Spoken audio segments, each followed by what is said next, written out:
Brain Injury Association of Florida is pleased to provide Perspectives on Brain Injury for the Caregiver, a series of short informational videos to help caregivers learn more about traumatic brain injury, understand their loved one, and manage life after TBI.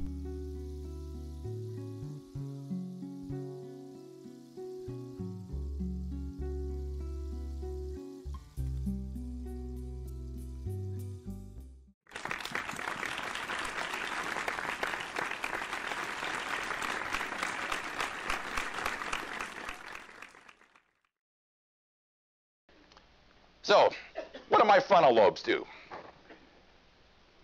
I can tell you all about executive functioning and all that other nonsense that everybody likes to throw out there, and you go, what the hell is executive functioning?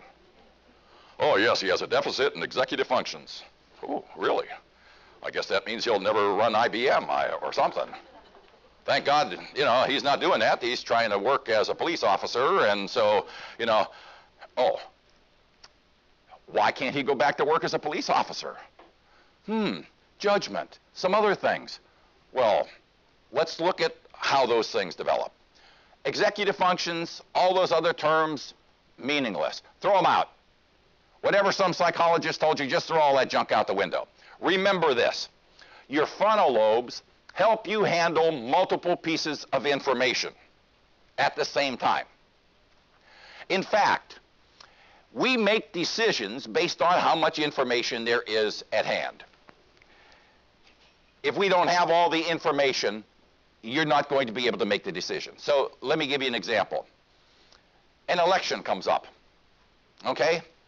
If we were all good analytical people who paid attention to absolutely every fact, we would all vote for the same person, whether they were a Democrat, a Republican, a Zulu or whatever. It wouldn't matter, because we would have said, this person understands the things best, this person wants this the best, this makes the most sense for all of us in America, and we would all vote for the same person if we all had the same facts. But we don't. And we never do. We take the simple approach and go, I don't know, what the heck, I've been a Republican all my life, or I've been a Democrat all my life, so I'm just going to vote for that guy or that woman or whatever. And the heck with the others, they're all losers. They aren't all losers, they're all trying to do something. But we don't pay attention to those facts, skip those facts, we only pay attention to the ones we want. But if we paid attention to all the facts, we would all make the same decision. So good judgment comes from being able to look at all of the facts. Okay, you wake up in the morning and it's time to go to work, right? Here it is, an ugly rainy day. How many people do you think in this state sat there yesterday morning and said, I really don't want to go to work today? It was dreary, it was miserable, whether they worked indoors or outdoors, they didn't want to go. If you had a traumatic brain injury, you may get up in the morning and go, you know what, it's raining outside, I don't feel like going to work, the hell with it, I'm staying home.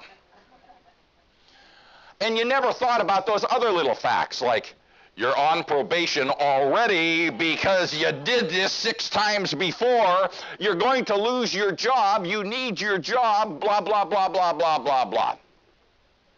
If you don't look at all the facts, you make stupid decisions.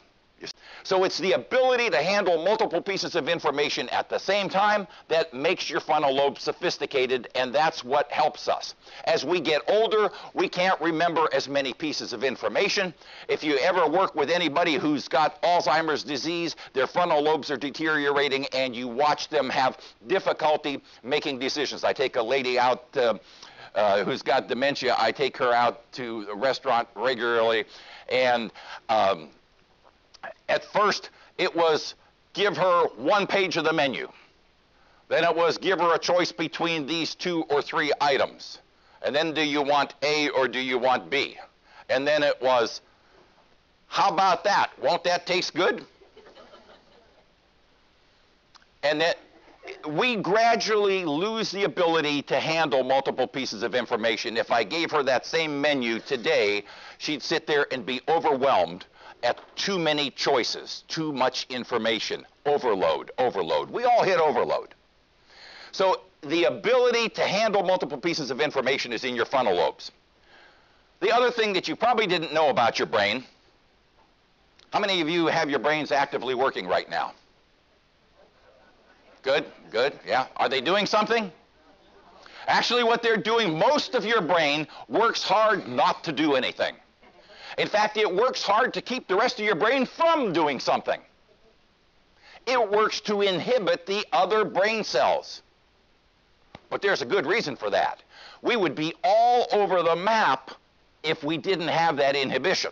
Your frontal lobes provide a lot of inhibition for the rest of your brain. You'll see how that can be beneficial. They inhibit paranoia.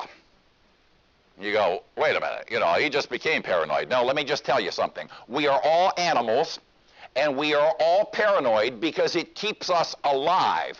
When you're sitting there walking down a dark street in a bad neighborhood, you go, whoa, there may not be anybody around, but you are scared that they're going to get you, aren't you? It helps to be paranoid because there just might be somebody around that corner. So normally, we have paranoia built in. Fortunately for us, you're not afraid that the person next to you is going to just reach out, take out a pair of scissors, and stab you, are you? Are you? You are, huh? The reason you end up feeling comfortable is because we learn, just inhibit that thought that they're going to try and grab you, they're going to try and kill you, they're going to try and do whatever. So our brain works to inhibit function. It works to inhibit anger. You're mad at somebody, it puts the lid on it. It works to inhibit crying. Just remember, big boys don't cry. Anybody ever heard that, right? Now, all the guys, you know, we tell people, inhibit it, suppress it. Or if you're a woman, you can't just keep crying all day long, get a grip, you know? And so we use our frontal lobes to try to get a grip on our emotions. We get a grip on our sexual urges, otherwise we'd all be running around like a bunch of rabbits.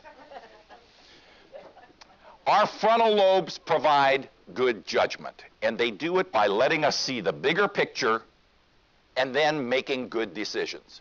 If you can't see the big picture, if you can only see 2 or 3 items on the picture, you're going to make lousy choices, you're going to have lousy judgment.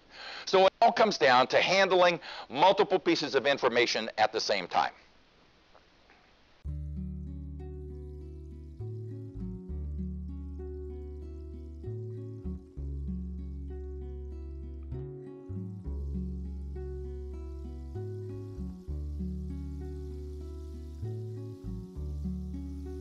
To learn more about psychosocial issues for the whole family by Dr. James Mikula, go to www.byyourside.org and search Caregiver. To learn more about this particular topic, call the Traumatic Brain Injury Resource and Support Center helpline at 800-992-3442.